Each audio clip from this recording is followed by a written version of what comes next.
नमस्ते साथी robo Capitals, आशा है कि आप ठीक हैं। तो हम कोलंबियाई जंगल के बीच में एक असली सोने की खदान की खोज करके वापस आए हैं। वास्तव में वहां कई सोने की खदानें थीं और यदि आप शुक्रवार को किए गए कुछ लाइव स्ट्रीम देखते हैं तो मैं माफी चाहता हूं क्योंकि वे वीडियो देखने योग्य नहीं थे। यार हालांकि खराब ऑडियो और वीडियो गुणवत्ता। तो मैं आज एक सारांश पर चर्चा करने जा रहा हूं, लेकिन ये देखो, वास्तव में जोश, मुझे यह परिचय में करना चाहिए था। इसे देखो, जोश, क्या तुमने कभी ऐसा कुछ देखा है? उसने नहीं देखा। मैं आपको इसकी गारंटी दे सकता हूं। यह एक उपहार था उन लोगों में से एक से जो उस खदान में से एक का संचालन करते थे जहां हम गए थे, और यह वह चट्टान है या उस चट्टान का एक उदाहरण है जो वे वास्तव में पहाड़ से प्राप्त करते हैं, जिसे लोग सचमुच बाल्टियों में गधों पर ले जाते हैं। मैं मजाक नहीं कर रहा हूं। और फिर आप देख सकते हैं कि इस चट्टान में बहुत सारा सोना और बहुत सारी चांदी है। लेकिन यहाँ मुख्य बात यह है कि मैंने सोना स्पॉट मूल्य से नीचे खरीदने का एक तरीका खोज लिया है। मैं आज यह आपके साथ साझा करने जा रहा हूं। लेकिन इससे पहले कि मैं ऐसा करूं, चलिए बारबेरस रिलिक के चार्ट पे चलते हैं, क्योंकि मैंने ये वीडियो के लिए अभी खोला, लेकिन मुझे यह एहसास नहीं हुआ कि का चार्ट कितना अच्छा है। सोना आज कैसा दिखता है? ओह अरे, स्क्रीन शेयर बदलना होगा, यह इसके लायक है। चलो थोड़ा और समय लेते हैं, स्क्रीन शेयर बदलते हैं और फिर चलो इस चार्ट पर चलते हैं जिसका मैं यहाँ उल्लेख कर रहा हूँ।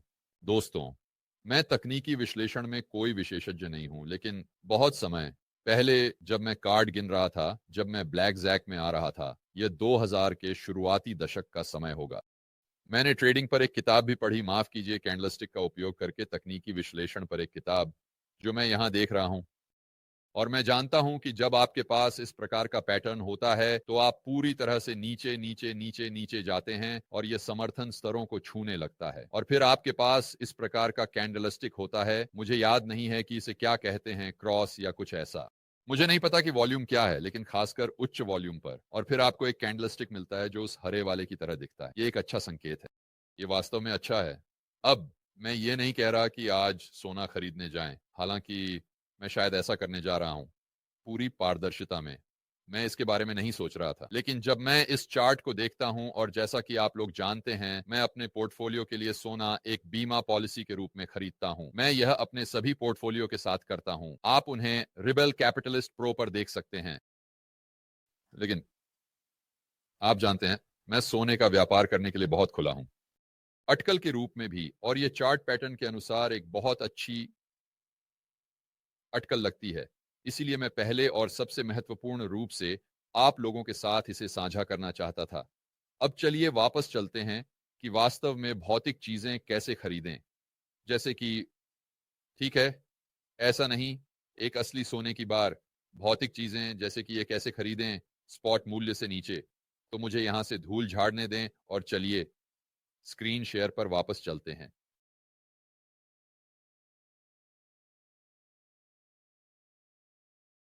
ठीक है, तो मैं जो करना चाहता हूं, जोश, क्या आप इसे देख सकते हैं?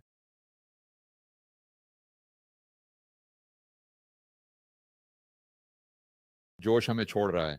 जोश यहां है। मुझे नहीं पता वह क्या कर रहा है। शायद वह अपनी टिंडर प्रोफाइल और सभी मैचों की जांच कर रहा है। हाँ, ठीक है, जोश को भूल जाओ, हम वापस जाएंगे। मैं मान लेता हूं कि आप लोग इसे देख सकते हैं। और यह अब फिर से, अगर आप इन वीडियो को वापस जाकर देखना चाहते हैं तो देखिए, लेकिन मुझ पर विश्वास करें, इसे बहुत कम आवाज में करें, क्योंकि मैं इस लेव माइक का उपयोग कर रहा था जो मैं व्हाइट बोर्ड पर उपयोग करता हूं, और इसकी आवाज बहुत ज्यादा थी। खैर, चलिए इसे थोड़ी आवाज कम करके संक्षेप में देखते हैं, ताकि मैं आपको बता सकूं कि क्या हुआ, और फिर इसका निष्कर्ष जो यह था कि मैंने सोना स्पॉट प्राइस से कम पर खरीदने का एक तरीका खोज लिया। तो यह डिएगो है, हरे शर्ट में, यह उसका कार्यालय है, और हम एक वास्तविक सोने की खदान के स्थल पर हैं। अब यह वह नहीं है जो आप सोचते हैं, एक बड़ा कॉरपोरेट संस्थान जो टोरंटो स्टॉक एक्सचेंज पर सार्वजनिक रूप से व्यापार करता है। हालांकि उनके पास यहां से लगभग 5 मील दूर एक ऐसा खदान था, लेकिन यह सचमुच एक पहाड़ की तरफ था जहां लोग इस गड्ढे में जा रहे थे और वे बस गधों और बाल्टियों के लिए एक जिप लाइन का उपयोग कर रहे थे जो इस खनिज से भरी हुई थी, मुझे लगता है। और फिर ये खनिज की बाल्टियां डीगो के पास आएंगी। मुझे लगता है कि प्रसंस्करण सुविधा सड़क के किनारे थी और यह अत्यंत निम्न तकनीक थी, और फिर ये सभी चट्टानें ग्राइंडर में जाती हैं, वे इसे रेत में पीसते हैं और यह चांदी का एक हिस्सा, सोने का एक हिस्सा और चट्टान का एक हिस्सा होता है, और फिर वह रेत एक सिफ्टर में जाती है और वे इसे छानते हैं, वे सोने के चूर्ण लेते हैं और यही वे सोने की बार या जो भी आप चाहें में बदलते हैं। शहर में एक और आदमी है जो वास्तव में आभूषण बनाता है, लेकिन आप उनसे शुद्ध सोना खरीद सकते हैं और फिर इसे ज्वेलर के पास ले जा सकते हैं और फिर वे जो चाहें बना सकते हैं, जैसे कंगन। और यह एक दिलचस्प बात है क्योंकि मुझे लगता है कि मैं अपने लिए कुछ ऐसा खरीद सकता हूं ताकि मेरे पास वास्तविक 34 कैरेट सोने या 22 कैरेट सोने जो भी हो के रूप में खरीदने की शक्ति में एक्स राशि हो, जिसे मैं बस अपनी कलाई पर पहन सकता हूं, आप जानते हैं मिस्टर जैसा। टी चीज, एक विमान में चढ़ें और आप उसे सीधे अर्जेंटीना या जहां भी आपका प्लान भी है ले जाते हैं और आपके पास बहुत सारी खरीदने की शक्ति है जो पूरी तरह से सिस्टम के बाहर है। यह आभूषण है, तो आप लोग समझते हैं कि यह असली सोने के सिक्कों से थोड़ा अलग कैसे है। ठीक है, तो चलिए देखते हैं कि डिएगो यहाँ क्या कह रहा है। मुझे लगता है कि आप लोग इसे दिलचस्प पाएंगे। और फिर से मैं वॉल्यूम को बहुत कम कर दूंगा क्योंकि जब मैं बात कर रहा होता हूं तो ये आपके कानों में जोर से गूंजता है। क्वात्रो सिन क्विंटा को क्रमिक मामले के रूप में कहें। 45 65%, क्योंकि ये रेचल का है ए सिल्वर। ठीक है, तो वह जो कह रहा है वह यह है कि जब वे इस अयस्क को पहाड़ से निकाल रहे होते हैं, आमतौर पर जब उन्हें ऐसा पत्थर मिलता है तो उसमें चांदी, बहुत सारी चांदी और सोना होता है और यह वास्तव में बहुत भारी होता है। और आमतौर पर उस पत्थर से जिस हिस्से को वे कीमती धातु के रूप में निकालते हैं, वे लगभग 45% प्राप्त करेंगे। उन्हें लगभग 45% सोना और शायद 55% चांदी मिलेगी। तो यह उसका छोटा कार्यालय है और यहीं वह सभी लेन देन करता है। वह कह रहा है कि यह 45% सोना है और फिर इसे और भी कम कर देता है। हाँ ठीक है, तो यह 45 से 65% सोना है। तो फिर वह क्या करेगा? एक ऐसे दुनिया में जहां यह पूरा शहर एक खनन शहर है और यहां वास्तव में 450 वर्षों से सोने की खनन हो रही है, विश्वास करें या नहीं, वही पहाड़। तो उसके पास एक श्रमिक होगा और यहाँ सभी छोटे छोटे निजी खनन हैं, वे हर जगह फैले हुए हैं और लोग बस अच्छे दिखने वाले पत्थरों को उठाते हैं और खुद ही उन्हें पीसते हैं। और इस प्रक्रिया के दौरान सब कुछ हाथ से करते हुए, जैसे खनिक 1800 के दशक में सोने की दौड़ के दौरान करते थे। और इसलिए बहुत से श्रमिक वे डिएगो को ये शुद्ध चूर्ण लाएंगे और फिर वह उन चूर्णों को खरीदेगा और फिर उन्हें सोने की बार या जो भी आप चाहें में बदल देगा और फिर वह उन्हें आपको बेचेगा, साथ ही वह सोना जो वह वास्तव में खुद खनन कर रहा है। तो यह उन चूर्णों का एक उदाहरण है। ये न्यूनतम मात्रा है जो लोग यहाँ से प्राप्त करते हैं। ओह वाह, ओह मैं छींकता नहीं। यहाँ एक न्यूनतम राशि है जो उन्हें मिलती है। और फिर वे जो करेंगे वह यह है कि उसके कार्यालय में यहाँ एक सुरक्षित है जो, जैसा कि आप कल्पना कर सकते हैं, काफी मजबूत है। जैसे यह एक असली सुरक्षित था और उसने हमें उदाहरण दिए कि आप उससे क्या खरीद सकते हैं।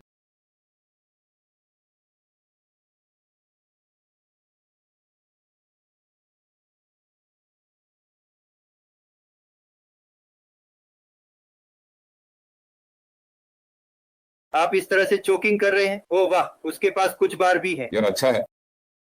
18 और 20 सी, 37 और 50, ठीक है। तो वह 58 यहाँ है और वह 24 है। यह अच्छा है, यह वास्तव में है। तो वह मूल रूप से कह रहा है कि वह मुझे इन सोने के फ्लैक्स में बेच सकता है। मुझे लगता है अगर मैं चाहता हूं, या इस तरह से अधिक प्रोसेस्ड या बस इस तरह का शुद्ध सोना जो एक छोटे से चीज के टुकड़े की तरह दिखता है। लेकिन यह वास्तव में क्या था? मुझे लगता है कि हमने निष्कर्ष निकाला कि यह लगभग था, यह क्या था, 3 या 4 औंस, कुछ ऐसा, ये छोटे चीज के टुकड़े जैसा। और फिर उनके पास वह मशीन है जो आपको बताती है कि यह 100% सोना है, या जो सोने की वास्तविक वैधता की पुष्टि करती है। तो आप जानते हैं कि आप लीड नहीं खरीद रहे हैं जो बस स्प्रे पेंटेड है, जैसे कि आप चीन में पाते हैं, कुछ ऐसा। यहाँ हमारे पास 18 कैरेट, 24 कैरेट और यहाँ हमारे पास 16 कैरेट हैं। यह 15 कैरेट जैसा है। 15। और इस शुद्ध 34 है। ठीक है, तो उस छोटे से पनीर के टुकड़े का वजन क्या है? ठीक है, तो अब चलिए आगे बढ़ते हैं। वाह, अगर आप वास्तव में साहसिकता का अनुभव करना चाहते हैं तो आप वीडियो देख सकते हैं, लेकिन फिर से ऑडियो और गुणवत्ता के बारे में जागरूक रहें, यह वास्तव में खराब है। हमने स्टारलिंक और सभी का उपयोग करने की कोशिश की। मैं आपको इसके माध्यम से ले जाता हूं, लेकिन यह बस काम नहीं किया। मुझे लगता है कि अगली बार जब मैं इनमें से एक करूंगा तो मुझे शायद बस एक वीडियो बनाना होगा और फिर उसे रिकॉर्ड करना, संपादित करना और फिर चैनल पर अपलोड करना होगा, बजाय इसके कि इसे इस तरह से लाइव किया जाए, जब तक हम स्टारलिंक का समाधान नहीं निकाल लेते। मुझे लगता है कि यह दूसरा विकल्प है। तो ये वह जगह है जहां वे वास्तव में इस अयस्क की प्रसंस्करण करते हैं जिसे मैंने उठाया है और आपको दिखा रहा हूं।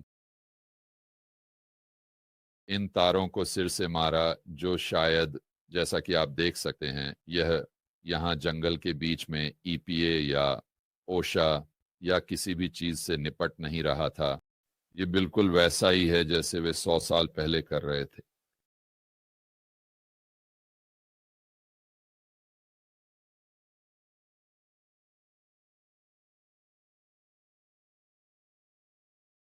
ये डिएगो का ऑपरेशन है, उसके पास है।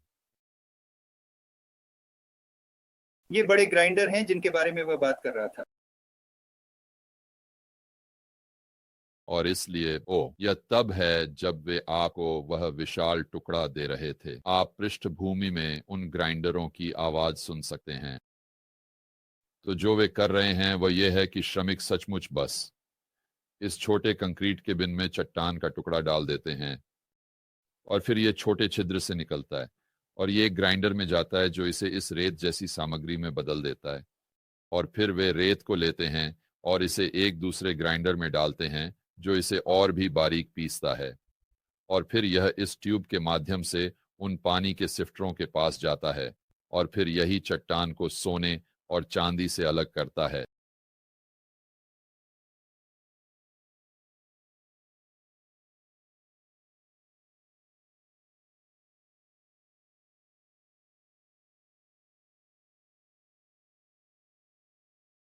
यह उस रेत का एक उदाहरण है जैसा दिखता है। और फिर वहां एक आदमी था जो इसे छान रहा था और इसे हाथ से कर रहा था, बस हमें दिखाने के लिए कि वे इसे 100 साल पहले कैसे करते थे जब उनके पास मशीनें नहीं थीं। और यह वास्तव में काफी दिलचस्प था।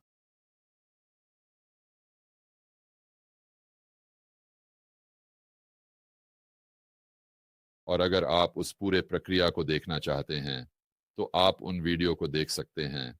लेकिन मुख्य बात यह है कि उनके पास मेडेलिन में एक कार्यालय है, शुक्र है। और उन्होंने कहा कि अगर मैं खरीदना चाहता हूं तो वे स्पॉट से नीचे की कीमत पर बातचीत करने के लिए खुश होंगे। मेरा मतलब है, मैं उससे बात कर रहा था, आप जानते हैं, शायद 5%, कुछ ऐसा स्पॉट से नीचे। और मैंने उससे पूछा कि मैं वास्तविक आकार के मामले में सबसे बड़ा मात्रा क्या खरीद सकूंगा, और उसने कहा कि वह किलो बार कर सकता है। तो किलो बार, आप जानते हैं, लगभग 99% शुद्ध सोना। मैं वहां डिएगो से प्राप्त कर सकता था। और उसने कहा अगर मैं बाहर आकर इसे लेने के लिए तैयार था तो वह मुझे थोड़ा बेहतर कीमत दे सकता था, क्योंकि उन्हें परिवहन के लिए भुगतान नहीं करना पड़ेगा। अब मुझे नहीं पता कि क्या आप इस तरह से जोखिम लेना चाहेंगे, लेकिन अगर आप डग केसी प्रकार के व्यक्ति हैं तो आप शायद ऐसा करेंगे। और आप शायद इसके बारे में एक किताब लिखेंगे और आप इसे एक बहुत मजेदार, दिलचस्प साहसिकता के रूप में उपयोग करेंगे। मुझे पता है कि डग अपने युवा दिनों में इसके बारे में सब कुछ होगा और यह निश्चित रूप से यही था, लेकिन शुरुआत से अंत तक प्रक्रिया को देखना रोमांचक था। यह मेरी अपेक्षाओं के करीब भी नहीं था। शहर ऐसा दिखता था, मुझे नहीं पता कि क्या आप इसे एक शहर कहना चाहते हैं। ये छोटे छोटे रास्ते थे हर जगह, बोर्ड के साथ गधे घूम रहे थे। यह ऐसा लग रहा था जैसे 1900 के शुरुआती वर्षों से कुछ भी नहीं बदला है। वे अभी भी इसे बिल्कुल उसी तरह कर रहे थे। फटे पुराने कपड़ों में घूमते हुए लोग, और आप जानते हैं, जैसे एक टोपी पहने हुए और उस पर एक लाइट, और ऐसे ही चीजें वहां जाकर लंच ले रहे थे। और यह कम से कम कहने के लिए एक शानदार अनुभव था। लेकिन अगर आप स्पॉट प्राइस से नीचे सोना खरीदना चाहते हैं तो आप ऐसा कर सकते हैं, लेकिन आपको इन दूर दराज के स्थानों पर जाना होगा और इन खदानों से सीधे खरीदना होगा। और यह सार्वजनिक रूप से व्यापार करने वाली कंपनियों के बड़े कॉरपोरेट खदाने नहीं हैं। ये सभी खदाने हैं जो, सच कहूं तो मुझे नहीं पता था कि ये मौजूद हैं, जहां बस कुछ छोटे परिवार या एक छोटी सी समुदाय है। आप जानते हैं, शायद एक आदमी अपने 20 दोस्तों के साथ, वे पहाड़ में एक छेद खरीदते हैं, वे बस उसमें से पत्थर निकालते हैं, और बस यही तरीका है अच्छे दाम पाने का। और डिएगो के बारे में मैंने उससे पूछा कि वह अपने सोने का अधिकांश हिस्सा कहाँ बेचता है। उसने कहा सीधे यूरोप में और बहुत सारा अमेरिका में। तो अगली बार जब आप एक अमेरिकी ईगल खरीदते हैं, या अगली बार जब आप अपने स्थानीय डीलर से एक औंस सोने की बार खरीदते हैं, तो बस याद रखें, ये सीधे डिएगो की खदान से आ सकता है, और यह निश्चित रूप से एक पत्थर से आया है, बिल्कुल इसी तरह, बिल्कुल ऐसा ही। दोस्तों, अपने बाकी के दोपहर का आनंद लें। आप स्वतंत्रता, आजादी, मुक्त बाजार, पूंजीवाद के लिए खड़े हैं। अगले वीडियो में मिलेंगे।